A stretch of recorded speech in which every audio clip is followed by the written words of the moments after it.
बनाएर दोबारा बसेको त्यही भएर बेचारा खान लाग्यो खाने बेला चाहिँ यस्तो होटेल आएर घिउ चटनी तरकारी अनि मासु खोर्सानी यस्तो राम्रो खाना पायो धेरै धेरै धन्यवाद तिमीलाई छैन त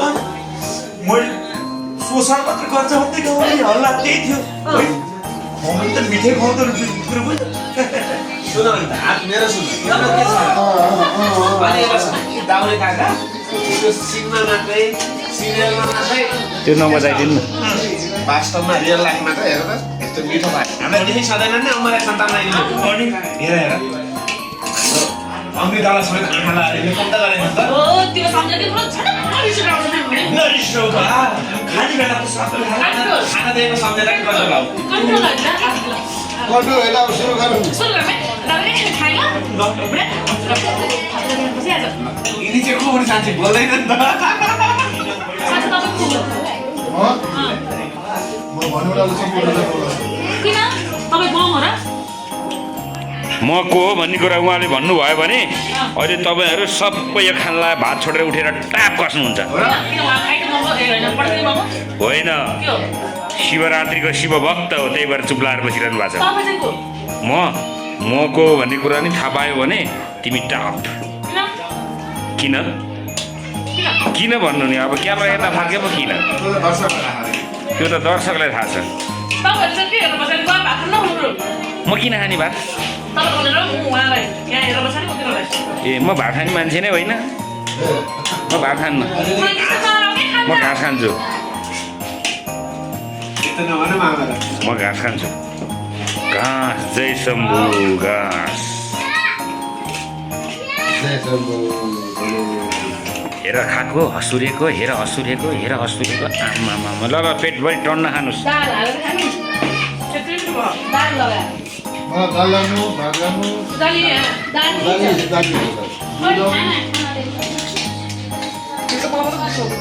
विजय सर चस्मा फुकाल्दा खानु नि चस्मामा बाफै बाफ बसेछ चस्मामा बाफै बाफ बसेछ बाप त्यसरी हटाउने हो नि त्यो बात किन बसेर म तातो छु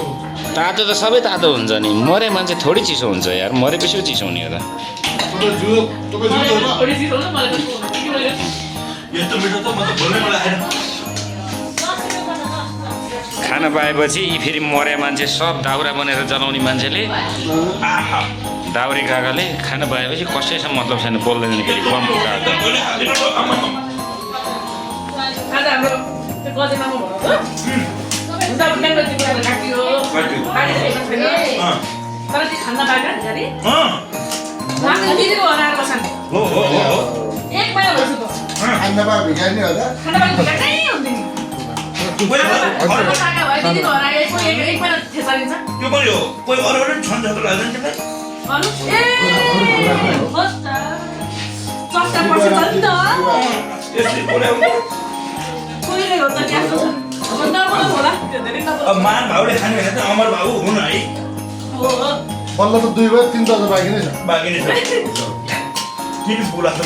हेर्नुहुन्छ भने क्या हजुर हेर्नुहोस् तिन बाइक गरेर पुग्छ अब होला नि थापे झ्याप्पा खान्छु बस यहाँ 4 बजे उठेर आएको यो सुटिङमा भोक लाग्दैन 4 बजे उठेर आएको 4 बजे त खान्छन् म 4 बजे नत्र कहाँ पुग्नुहुन्छ तपाईँ यहाँ त ए शान्ति त्यस्तै भयो 4 बजे उठेर अफिसमा आएर काम गरेर 6 बजे पुगेको के गर्छिस् दुध खोजेरी ए तपाईँलाई थाहा छैन उसको पेपर मेरो ड्राइभिङ डेरी प्राली उहाँको मान्छ यता सीता पाइला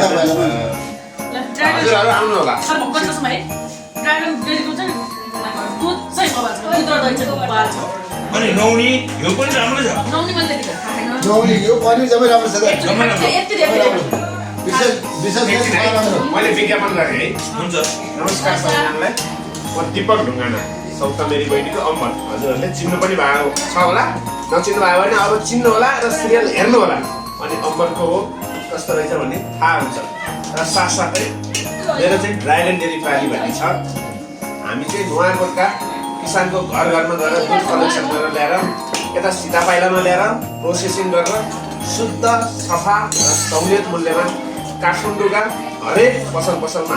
डेलिभरी गर्छौँ र हजुरहरूलाई सीता पाइला नजिक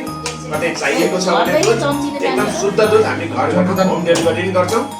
हाम्रो चाहिँ अब ट्याक्कै अरूले चाहिँ मलाई सीता पहिला भन्ने होला नि त बोर्ड हाउसिङको ठिक अपोजिट ड्राइभिङ गाडी र बोर्ड चाहिँ एससीका डेली प्रोडक्ट यो हो हुन्छ धन्यवाद यो हो हजुर हो हजुर र सबैजनालाई धन्यवाद भन्दै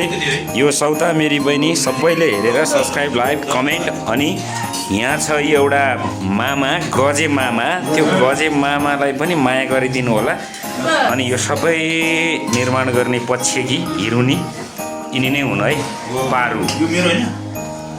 अनि फेरि यता हुनुहुन्छ यता हुनुहुन्छ यता हुनुहुन्छ यता हुनुहुन्छ यता हुनुहुन्छ अनुहारै देखाउनुहुन्न उहाँलाई पनि माया गरिदिनु होला है।